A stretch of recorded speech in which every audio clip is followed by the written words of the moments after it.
Hey, I'm Sapphire. Want to hear something scary? Juliana.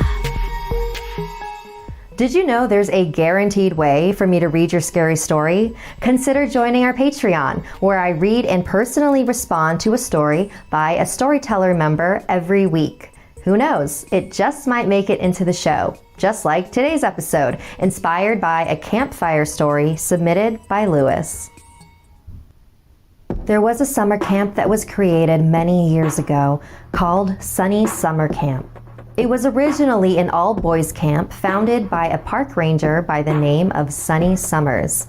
This story takes place the first year the camp became co-ed. So at orientation, the camp leader was explaining the Mr. Summers contest that was held at the end of every camp.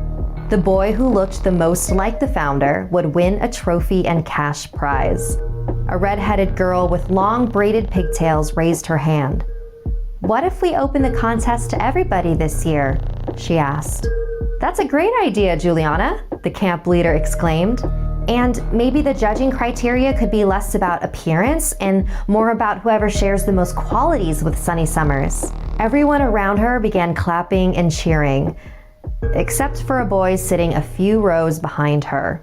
His name was Dustin, and he wasn't happy with this change. He looked like the direct descendant of Sunny Summers and believed he was a guaranteed win. But now that they were changing the rules, he was worried he might not. Over the summer, his disdain for Juliana grew and grew. So the night before the Mr. Summers contest, Dustin asked his friend Trevor to help him with a prank. He didn't give him many details, just that he wanted to teach Juliana a lesson for having a big mouth. Dustin had been observing Juliana all summer and knew that she was usually the last one in her cabin because she would stay up and help the camp counselors clean. What a suck-up, Dustin thought. So they hid in the nearby bushes until Juliana showed up.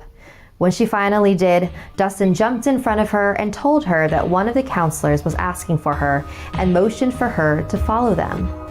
When the three of them had walked a bit away from the cabins, Dustin pushed Juliana onto her back on the ground.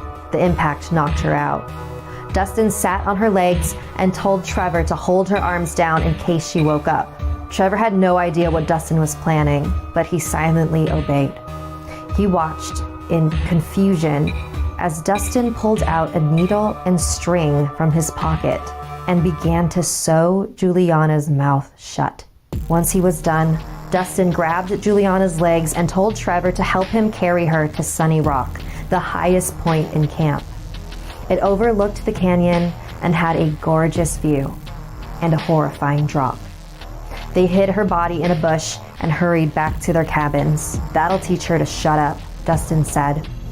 Trevor was speechless, still shaking from the horrific act he was an accomplice to. Dustin noticed.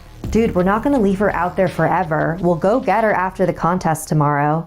The next morning, Dustin and Trevor sat in the back row of the mess hall where the Mr. Summers contest, now renamed Sunny Summers contest, was being held.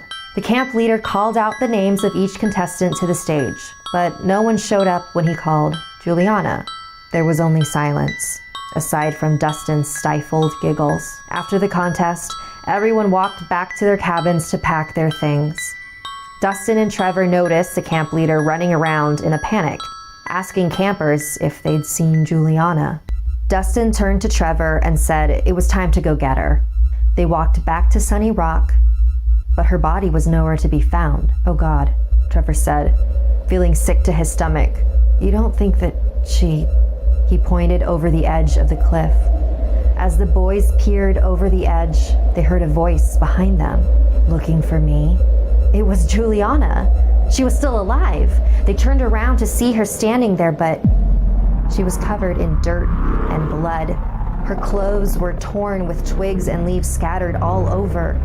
Her eyes were filled with rage, and her mouth was still sewn shut. Her voice echoed inside of their heads. "I can't let you hurt anyone else like this again." Juliana lunged toward Dustin, which caused him to step back, lose his balance, and fall down the cliff. Trevor couldn't move. And although he quietly stood there, Juliana could hear his racing thoughts bouncing around in his mind. Please, don't hurt me. It wasn't my idea. I didn't even really do anything. Juliana took a step towards him. Exactly. Many years have gone by since Juliana's death. A monument was erected on Sunny Rock in her honor, and every summer the campers adorn it with flowers and the Sunny Summers sash. Legend has it that Juliana still watches over the camp, protecting those who speak up and punishing anyone who dares to silence them. If you're looking for a better night's sleep, I recommend that you try a Purple mattress. They're firm and soft at the same time because they're made from a brand new material developed by an actual rocket scientist. They keep you supported and yet still very comfortable at the same time. And they're breathable, so you stay cool. So if you want to get a better night's sleep, try Purple for a 100-night risk-free trial. If you're not fully satisfied, you can return your mattress for a full refund. Every mattress comes backed by a 10-year warranty and is shipped to your home for free. And while they're at it, Purple will set up and remove your old mattress for you as well. You're going to love Purple. And right now, our listeners will get a free Purple pillow with the purchase of a mattress. That's in addition to the great free gifts they're offering site-wide. Just text SS to 84888. Message and data rates may apply. Thank you to all of our patrons, especially Dustin, who had a character named after them. If you'd like to join our VIP program, visit patreon.com/snarled. Want more Something Scary? You can hear more stories over on the Something Scary podcast, available for free on Apple Podcasts or wherever you listen to your favorite shows. The links are in the description below. If you'd like to submit a story, send me an email at somethingscary@snarled.com. Like and share this video if it gave you the chills. And don't forget to subscribe to Snarled and turn on the bell for notifications. And if you dare, follow me on social media. Until next time, sweet dreams.